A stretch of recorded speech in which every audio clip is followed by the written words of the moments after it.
इतिहास के पन्नों में आपने राजाओं की विजय और साम्राज्यों के पतन की हजारों कहानियां सुनी होंगी, लेकिन आज मैं आपको उस वीरांगना की कहानी सुनाने जा रही हूं जिसने हार के डर से नहीं बल्कि अपने पति के प्रेम और राष्ट्र के प्रति कर्तव्य को अमर करने के लिए अपना सर कलम कर दिया।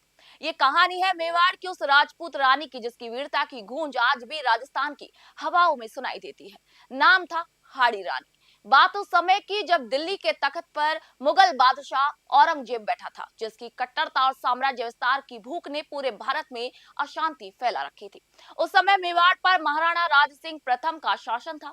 संघर्ष की शुरुआत तब हुई जब औरंगजेब रूपनगर की राजकुमारी चारुमती के सौंदर्य पर मोहित होकर उससे जबरन निकाह करना चाहता था, लेकिन धर्म रक्षक चारुमती ने औरंगजेब को अपना पति स्वीकार करने के बजाय मृत्यु को चुनना बेहतर समझा और महाराणा राज सिंह को पत्र लिखकर सहायता की यहाँ पर गुहार लगाई।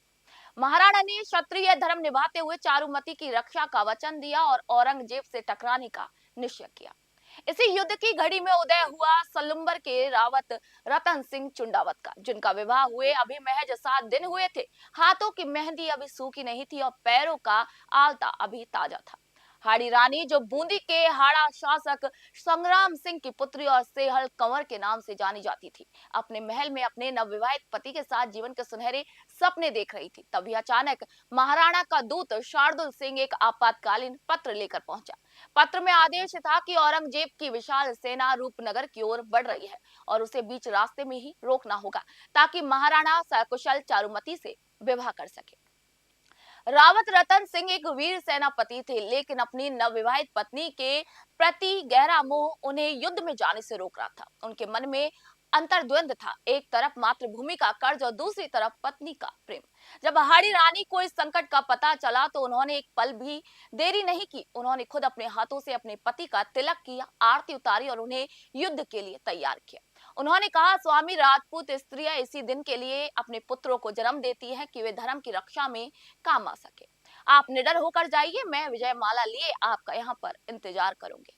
रावत रतन सिंह घोड़े पर सवार होकर युद्ध की ओर निकल तो पड़े, लेकिन उनका मन बार बार महल की खिड़कियों और हाड़ी रानी की यादों में भटक रहा था। आधे रास्ते से उन्होंने अपने एक विश्वसनीय सैनिक को वापस भेजा और रानी से कोई निशानी मांगी ताकि उसे देखकर वे अपना मन बहला सके।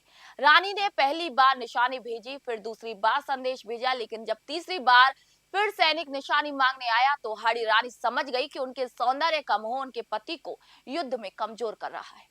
उन्हें लगा कि यदि उनका पति रणभूमि में शत्रुओं से लड़ने के बजाय उनकी यादों में खोया रहा तो मेवाड़ की हार निश्चित है। उस वीर बाला ने एक ऐसा निर्णय लिया जो दुनिया के इतिहास में अकल्पनीय था। उन्होंने सैनिक से कहा, मैं तुम्हें अपनी अंतिम निशानी दे रही हूँ, इसे ले जाकर सेनापति को दे देना और कहना कि अब वे बेफिक्र होकर लड़े। रानी ने अपनी कमर से तलवार निकाली और एक ही झटके में अपना सर कलम कर दिया। वह कटा हुआ सर थाल में सजाकर सुहाग की चुनरी से ढककर जब रावत रतन सिंह के पास पहुंचा तो उनके पैरों तले जमीन खिसक गई। उन्होंने अपनी पत्नी के बालों को अपने गले में एक पवित्र कवच की तरह बांध लिया और औरंगजेब की सेना पर काल बनकर टूट पड़े। उन्होंने वह पराक्रम दिखाया और औरंगजेब की सेना को पीछे हटना पड़ा और महाराणा राज सिंह ने सफलतापूर्वक चारुमती से यहाँ पर विवाह किया। युद्ध जीतने के बाद जब कर्तव्य पूरा हुआ तो रावत रतन सिंह अपनी पत्नी के बिना इस संसार को सह ना सके और उन्होंने भी वीर गति को प्राप्त होना चुना।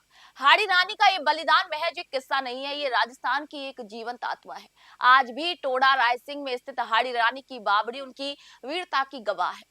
राजस्थान पुलिस की हाड़ी रानी महिला बटालियन उनके साहस को हर रोज सलाम करती है। कवियों ने सच ही कहा है, चुंडावत मांगी सैनानी, सरकाट दे दियो छतराने।